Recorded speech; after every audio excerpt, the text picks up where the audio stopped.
Je suis allée à Saint-Tite en fin de semaine et puis ça a été vraiment une fin de semaine troublante, je dirais.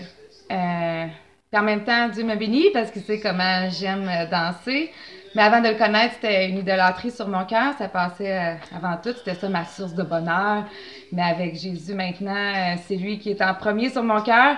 Mais il utilise quand même ce que j'aimais avant pour se glorifier à travers. Alors, à travers les rencontres que j'ai eues, le Seigneur m'a utilisé pour annoncer toujours une excellente nouvelle que je m'arrêterai jamais d'annoncer. Et puis, bon, je me suis habillée en guerrière parce qu'on fait face à... on est dans un combat spirituel très intéressant.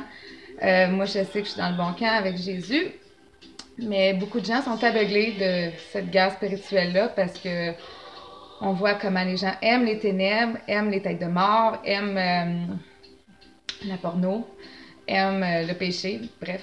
Puis, à Saint-Tite, c'était vraiment évident. Les gens gelés, les femmes sexy, les kiosques, toutes des têtes de mort, Playboy, même ces douillettes de lit, des serviettes de plage, des affaires de moteur.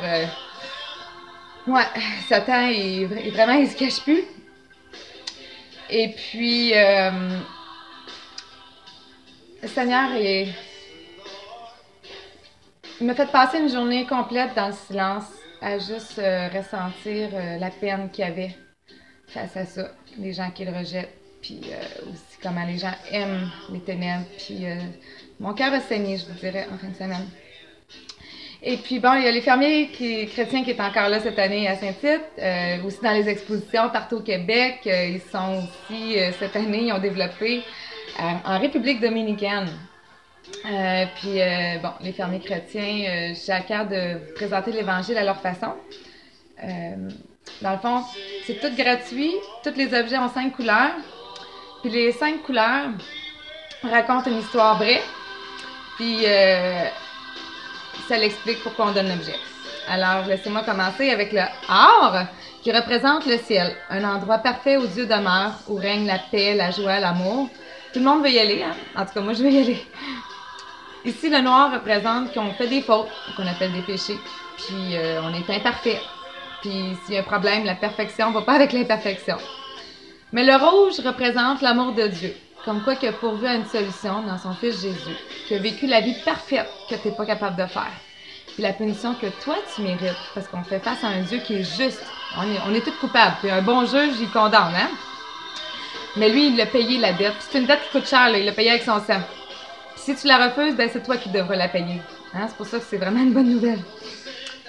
Ici, le blanc représente le pardon de Dieu. Quand on croit à son Fils Jésus, qu'est-ce qu'il a fait pour nous, qui est mort, ressuscité pour nous donner la vie éternelle, puis qu'on se repent de nos fautes, qu'on veut s'en détourner, qu'on veut changer de vie pour le suivre, qu'on veut lui donner le volant de notre vie pour qu'il accomplisse son plan à lui, pas les nôtres. C'est ça. Quand on croit et qu'on se repent, on a l'assurance d'être pardonné et d'avoir la vie éternelle. Puis le vert représente la croissance spirituelle. Puis les fermiers chrétiens, le nom n'a rien à voir avec les vaches. Ça a rapport avec que la Bible parle de semences, de récolte, de porter du fruit qui goûte bon. La confiance que tu mets en Jésus, c'est comme une semence que tu mets dans une terre, puis elle a besoin d'eau, hein, puis de soleil pour croire. L'eau puis le soleil, c'est la parole de Dieu. Si tu veux une relation intime avec Jésus, tu as besoin de l'écouter te parler, parce que la Bible, c'est pas un livre qui parle de Dieu, c'est Dieu qui te parle. Alors, plus tu vas le connaître, plus tu vas l'aimer, puis l'obéissance, la confiance va tout avec l'amour, dans le fond. Puis c'est ça, on a besoin de le connaître, ce Jésus-là, pour l'adorer. On peut pas adorer quelqu'un qu'on connaît pas.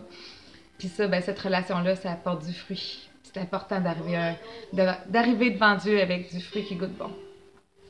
Puis on donne l'objet parce que le ciel, c'est gratuit. Puis ça, peu de gens le saisissent. Parce que quand on pose la question, pourquoi vous pensez aller au ciel? Les gens disent, je suis une bonne personne, j'ai fait du bien. Mais je regrette, mais Dieu ne fera pas un calcul mathématique, une balance entre le bien et le mal que vous avez fait pour savoir si c'est plus. Non, ça prend une vie parfaite. Puis ça, c'est juste Jésus qui l'a fait. Puis oui, il faut faire des bonnes œuvres. C'est très important, mais c'est pas ça qui sauve. Hein? Ce qui sauve, c'est Jean 3,16. Méditez Jean 3,16, car Dieu a tant aimé le monde qu'il a donné son Fils unique afin que quiconque croit en lui ne périsse point, mais qu'il ait la vie éternelle. Alors, c'est un cadeau gratuit, puis c'est ça. Si je fais des bonnes œuvres pour Dieu, c'est pas pour être accepté de lui, pour être aimé. C'est parce qu'il m'a tant aimé, parce qu'il m'a accepté, j'ai envie de le faire. OK? C'est pas ça qui sauve, mais c'est quand les bonnes œuvres découlent de cette relation-là. Puis que méditer là-dessus, c'est vraiment important parce que la guerre spirituelle va être de plus en plus forte. Soyez prêts, Jésus arrive. Soyez bénis.